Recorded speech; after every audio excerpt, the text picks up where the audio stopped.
So topical back with another video. I'm Strange Wang, and today I'm doing my top 10 best movies of 2024.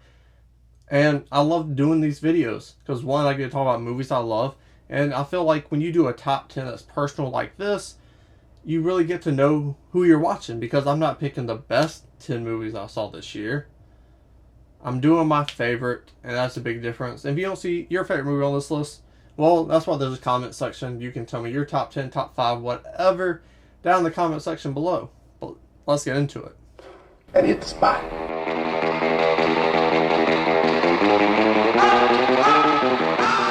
Number 10 spot, we have Nora.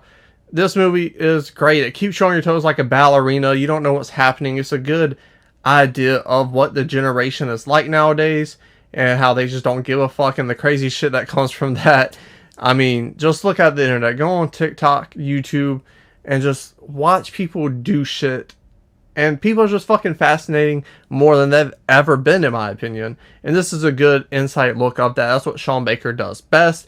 This is my least favorite of his films, but he's still probably my favorite director working the day, just because you never know what's going to happen when you watch a Sean Baker film. And on top of that, you're not going to get characters like this in any other movie you see that year. So Sean Baker did an incredible job, kept me on my toes like a ballerina, and just had a really enjoyable time. I thought it went a little too long, but at the end of the day, I really loved it. Good.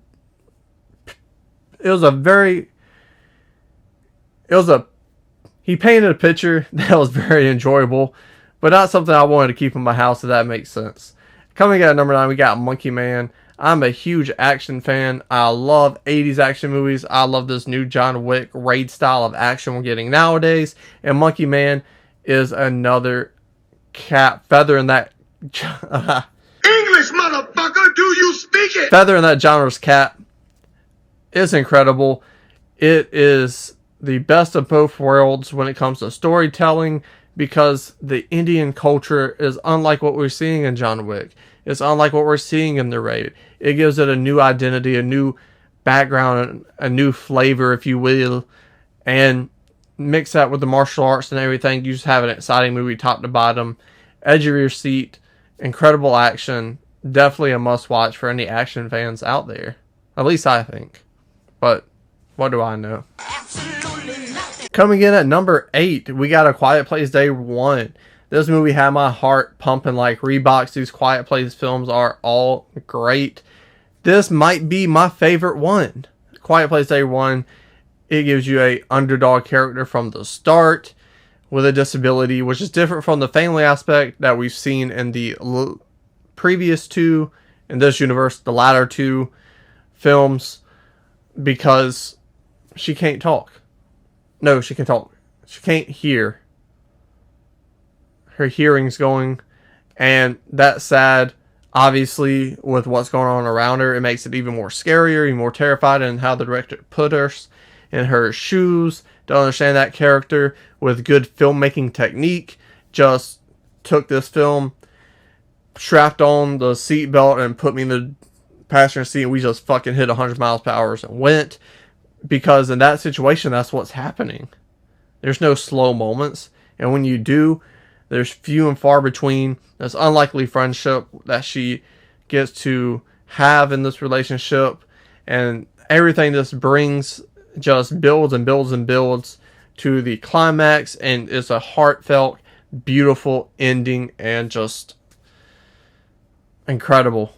I'm probably going to say that a lot. This film is incredible. It's one of the best science fiction, dystopian future, alien invasion movies you'll ever see, in my personal opinion. I loved every second of it. That there's impressive. Coming in at my number 7 spot, we got Blink Twice. Blink Twice is one of those situations similar to a few films on my list, including A Quiet Place Day 1, where you're given this unlikely hero.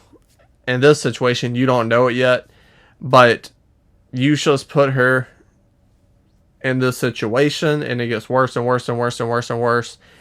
And the people and what they're doing, I don't want to spoil it. It's best to go in without knowing anything, I feel like. You just have so much hate and disdain for the people she has hate and disdain for, it makes you root for her so much more.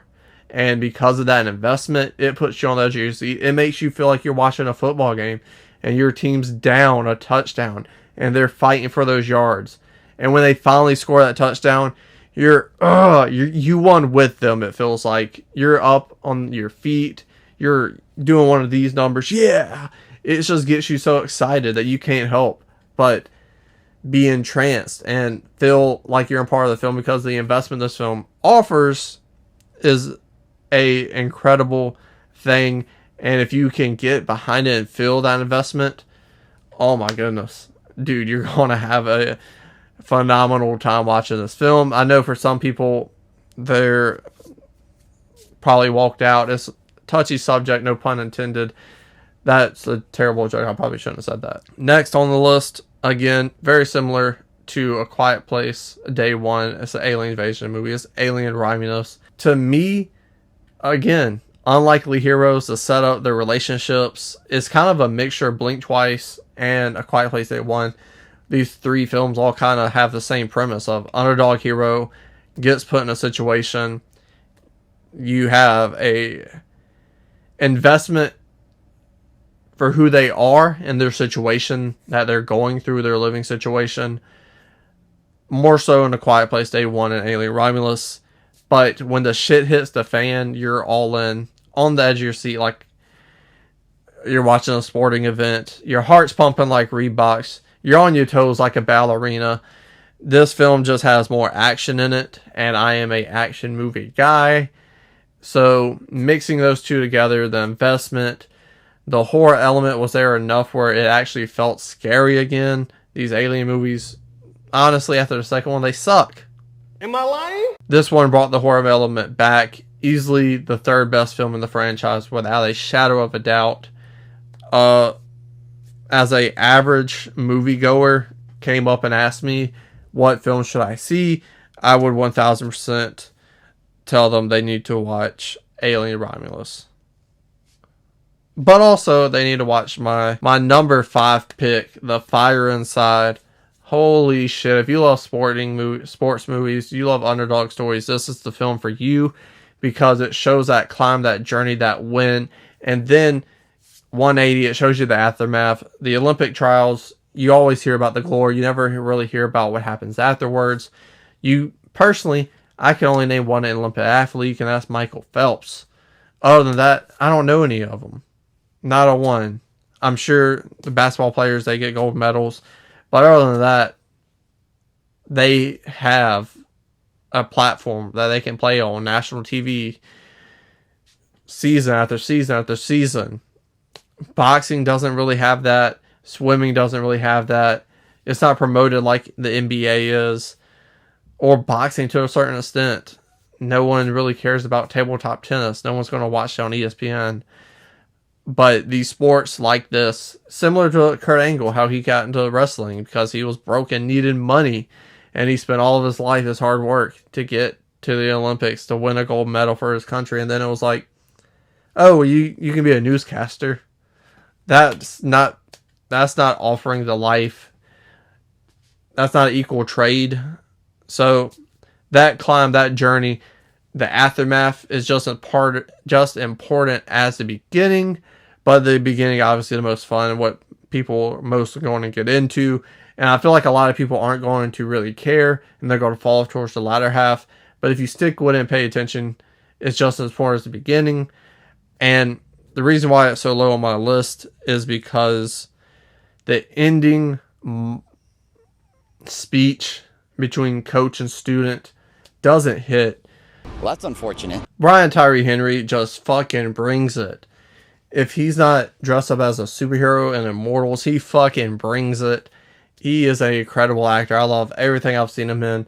And he was nailing these motivational speeches one after another, these life speeches one after another. Then you get to the end, and it just didn't hit like the other ones did. But I love boxing movies. Rocky's my second favorite movie of all time. Rocky franchise, I absolutely adore. So this film had it until the end. The ending let off the gas a little bit, but phenomenal movie, top to bottom. definitely something I would tell anyone they need to watch, because anyone can enjoy this movie and should enjoy this movie because it is that damn good. Next, at my number 4 spot, we got Y2K. 2000s, that's my decade of more so that I remember. The 2000s. 2000, I don't remember that well, but I remember it still. So a lot of stuff in here related to me, and I remember this, that, the third. And it's that shithead, stupid teen aspect that I love. Let kids be shithead kids in movies. It's great. I'm going to love that every single time. You add the end of the world aspect, you add the loser getting the girl aspect, and it's hard not to love. I mean, we have this small debate about AI and how it's taken over the world to a certain extent because, oh, AI can drive your car, AI can do this, AI can do this. AI is replacing art, social media. You know, there goes my dream. There goes what I've been working for. Why pay me this if AI would do it cheaper? And guess what? As long as my name's out there blank times a week, I don't really care. You know how many times I've heard that? It's unfortunate, but we have this machine, and some of us have this machine animosity right now. Me being one of them. Maybe I'm a weirdo. Maybe I am just an old man living in the past, but the 2000s, the fun of shithead kids being shithead kids, getting the girl at the end, the machine killing, the comedy. I had a ton of fun with this movie, and probably not the most fun, but I had a ton of fun with this movie inside the theater, and lots of laughs. It has the investment, it has heart, and I love that. Good coming to age story. Just like my number 3, Dee Dee. Holy shit. This was so close to being my reincarnated mid-90s that it wasn't funny. This film has shithead kids being shithead kids. This is the 2000s. This is when I truly grew up and remembered. This was so close to being mid-90s. Just the authentic nature, the authenticity of the kids, and who kids were. That is such a shame. Finding out who you are in this world is crazy. Is difficult. Is not fun. And this film shows that. Dee Dee is navigating through life, family, parents, popularity, and who you are, and it does it in one of the best ways I've ever seen on film. And because of that, the time that it's set, it just really resonates to me and who I am as a person, and that relatability is going to get me every single time. Coming to age stories are going to get me every single time. So Dee Dee had to be very high on my list. Makes sense. At number 2, We Live in Time. This film's hilarious. I love. It is a fascinating, great display of that. Andrew Garfield, probably his best performance of all time. Mike, maybe. You can't say that about Florence Pugh because she does that shit time in and time out. She's a phenomenal actress. And this film, her performance did not disappoint either. Again, I love. I love the complexity of it. I love the humor this movie brings and the sick sense of life. I mean, this is a great showing of life, how life isn't fair. And if you make the most of it, you can have a great, fulfilling life. And this film was heart-wrenching. It was funny. It was a gamut of emotions, and it was an experience. And I love films that are an experience. They have something to say that anyone can really latch on to and get. We Live in Time is a great reminder of just life. And you have two choices. You can sit there and bitch and moan about it. You can make the most of it. And it was just a great reminder, especially at the time of, hey, you can control X number of things. Do it. So, and We Live in Time, I think, is a phenomenal reminder of that. And it's a film people should watch because it's real life shit.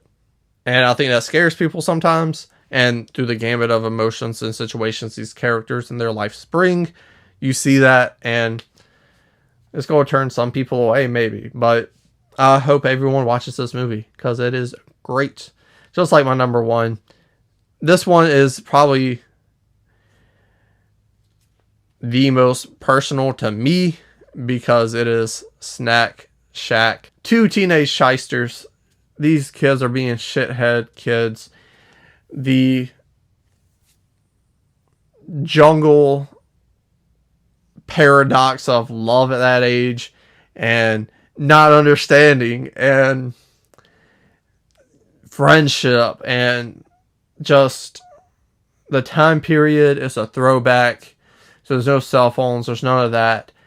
It's a more simpler time, something I latch on to and absolutely love. The characters, their family, just everything in this movie was phenomenal. It had heart, which worked for me personally. This film wasn't when I started this film, I did not expect to cry, but I did. It had a, like I said, ton of emotion, tons of laughs, shithead kids being shitheads, and I love that. Two kids running a snack shack to earn money because they've been caught in all their other schemes is not a film I expected to be my favorite film of the year, but it was. And it's because of relatability and just what I like in film. And that's why it's my number one. Let me know in the comment section if you haven't already. What's your number one? What's your favorite movie of the year? Your top 10, your top 5. Make whatever list you want. There will be more lists to come. Most surprising films of 2024. Most overrated films of 2024.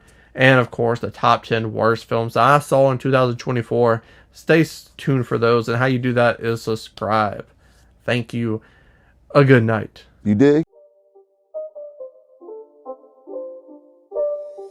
It's not a game. It's a